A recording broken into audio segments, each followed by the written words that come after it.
বন্ধুরা, আজ আমি শ্রী শ্রী ঠাকুরের মুখে কিছু অমৃত কথা পড়ব ও আপনাদেরও শোনাব।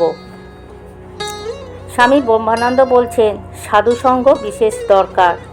তাদের দেখলে, তাদের কথা শুনলে মনে ধর্মভাব ও সদ্ভাব জেগে ওঠে এবং সংশয় দূর হয়ে যায়। তাদের পবিত্র জীবন, ভাবময় জীবন দেখে মন যতটা প্রভাবিত হয়, শত বই পড়লেও তা হয় না। অধর সেন প্রায় একজন স্কুল ইন্সপেক্টরকে সঙ্গে নিয়ে ঠাকুরের কাছে আসতেন। সেই সঙ্গীটির প্রায় ভাব হতো। একদিন ঠাকুরের নিকট আসার পরে ঠাকুর সমাধিস্থ হন। ঠাকুরের মুখে এমন হাসি যেন আনন্দ আর ধরে না। তখন অধরবাবু সেই সঙ্গীটিকে বললেন, তোমাদের ভাব দেখে ভাবের উপর আমার একটা ঘৃণা হয়েছিল। কেননা তোমাদের ভাব দেখে বোধ হয় যেন ভেতরে কত যন্ত্রণা। ভগবানের নামে কি যন্ত্রণা থাকে? ঠাকুরের ভিতরে আনন্দ দেখে আমার চোখ ফুটল। ঠাকুরের ভাবও তোমাদের মতো দেখলে এখানে আর আসা হতো না। ঠাকুরের কাছে না এলে, তার এই ভাব না দেখলে অধরবাবুর মনে সংশয় কখনো যেত না। এই হলো সাধু সঙ্গের ফল। ঠাকুর রাত্রে 1-8 ঘন্টার বেশি প্রায় ঘুমাতেন না। কখনো সমাধিতে, কখনো সংকীর্তনে, আবার কখনো বা হরিনাম করতে করতে রাত কাটিয়ে দিতেন।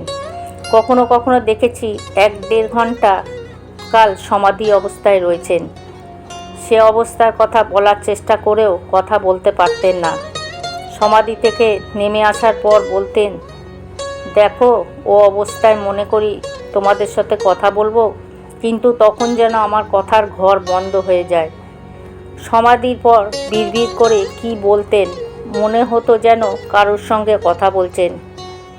শুনেছি পূর্বে প্রায় সমাধি অবস্থায় থাকতেন। বিভিন্ন সময়ে তিনি বিভিন্ন প্রকার সমাধিতে মগ্ন হতেন।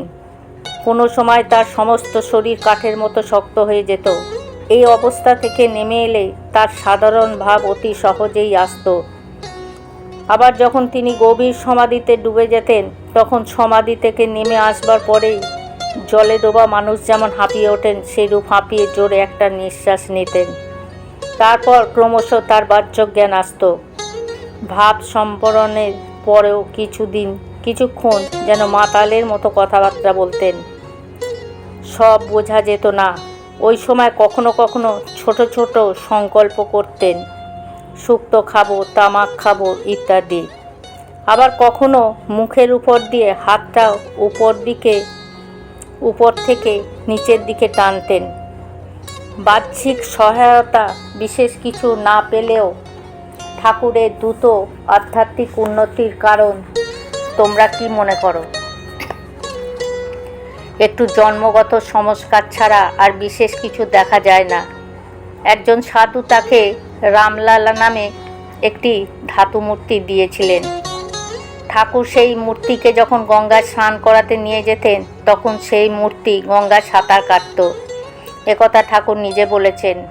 এই অবস্থায় তোমরা জড় আর চৈতন্যের বিভাগ কি করে করবে?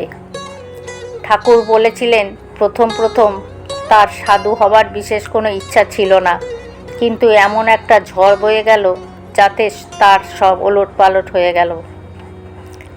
কাশীপুর বাগানে লীলা সম্বরণের কিছু আগে ঠাকুর অনন্তের কী সব ধারণা দিতেন। একদিন আমি, গিরিশবাবু, স্বামীজি, শশী ও নিরঞ্জন আছি।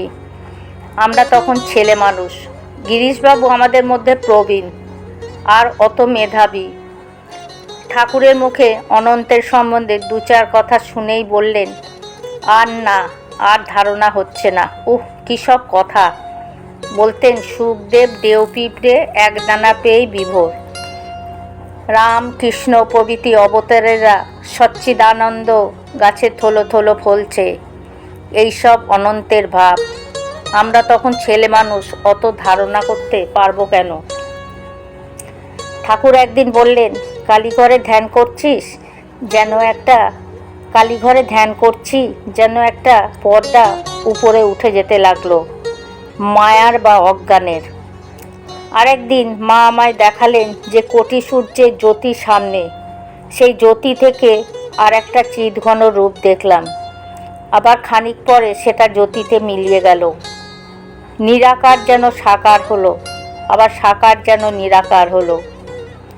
ঠাকুরের কি অমানসিক ক্ষমতা ছিল! সেই সময় আমরা ভাবতুম এটা একটা অসাধারণ ক্ষমতা মাত্র, কিন্তু তার স্বরূপ ঠিক বুঝতে পারতুম না। এখন আমরা বুঝি সেটা কি অদ্ভুত ক্ষমতা। একদিন ঠাকুরকে বললাম, মহাশয়, কাম থেকে মুক্ত হতে পারছি না, কি করব? ঠাকুর কতগুলো শব্দ বিড়বিড় করতে করতে আমার বক্ষস্থল ছুঁয়ে দিলেন। চিরকালের মতো কাম আমার কাছ থেকে সরে গেল। সেই থেকে তার অস্তিত্ব টের পাইনি।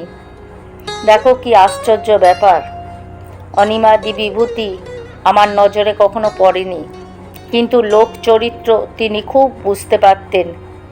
আরও এই রকমের অনেক অদ্ভুত ব্যাপারে আমি নিজে দেখেছি। বন্ধুরা, আজ এই পর্যন্তই, এখানেই পাঠ শেষ করছি। জয় ঠাকুর, জয় মা।